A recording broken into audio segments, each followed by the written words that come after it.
to simply defend Donald Trump and perpetuate the absolute whitewashing that the Republicans have doubled, tripled, quadrupled down on in fealty to Donald Trump, that somehow these were political prosecutions and investigations.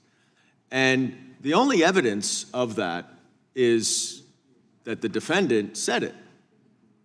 That's all you have. You have no actual evidence of any politicization or weaponization. Well, Mr. If you look, sir, I reclaim my time. If you look at the actual indictments, if you look at the Mar-a-Lago search warrant, there is not an objective judge, prosecutor, or anyone else who understands criminal law who would say there's not enough evidence to charge or to go forward with the search warrant. And all you are doing is trying to create a monarchy for Donald Trump.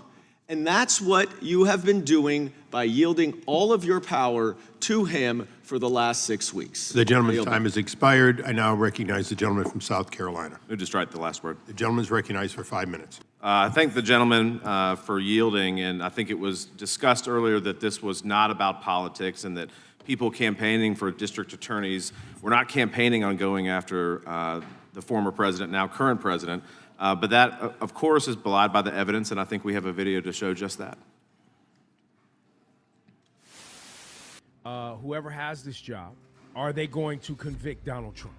Look, that is the number one issue. I'm the candidate in the race who has the experience with Donald Trump. We sued the Trump administration over 100 times. I sued Trump over 100 times and brought a case against the Trump Foundation and held him accountable. Holding Trump accountable for the Trump Foundation. From exposing illegal behavior by the Trump Foundation. I do have a lot of experience with the former president. I led the New York State Attorney General's work and investigation and successful litigation against him and his family for their misconduct with the Trump Foundation. And also we had a number of litigations, more than 100, involving the Trump administration. I led the team that held Trump and his children accountable for their misconduct with the Trump Foundation. I oversaw the work which sued his administration more than 100 times. I led the Attorney General's work on the Trump Foundation case where we held Trump and his family accountable. When I was at the Attorney General's office, I led our work on the Trump Foundation matter. I also led the team that did the Trump Foundation case, and I've seen him up front and seen the lawlessness that he can do. Started out as a civil rights lawyer, then became a federal prosecutor, ultimately was the #2 lawyer in the New York State Attorney General's office, leading the charge against the racist policies of the Trump administration. I believe we have to hold him accountable. I've litigated with him, and so I'm prepared to go where the facts take me once I see them and hold him accountable.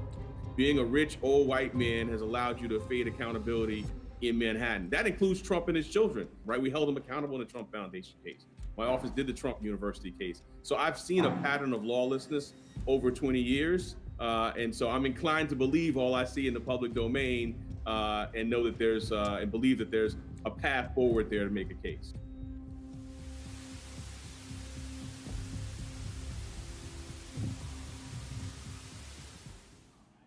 So I think we go back to the basic premise of the bill, is that you have a prosecutor in New York. He's not worried about crime in New York, Manhattan. He is worried about going after the former president of the United States. Why? Because it earns him political points in a jurisdiction that did not vote for Donald Trump. And so they elected this guy to go after him, despite the fact that there are other crimes that you could be going after, but resources are dedicated. And so to sit here today and say that this has not been about politics, this is about fairness in the system, it's total BS to believe that that is actually the case, because he said it 1,000,000 times on television. He campaigned on it, and that is the purpose. One of the huge purposes of this bill is to remove that from a fairness perspective, that a jury in a federal system, that a different system that is not rigged in a state court can go and have a fair trial.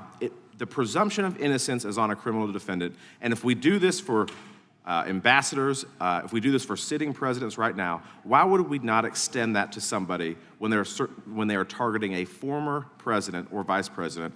Will the gentleman yield for political for a points? And question? with that, no, I yield back.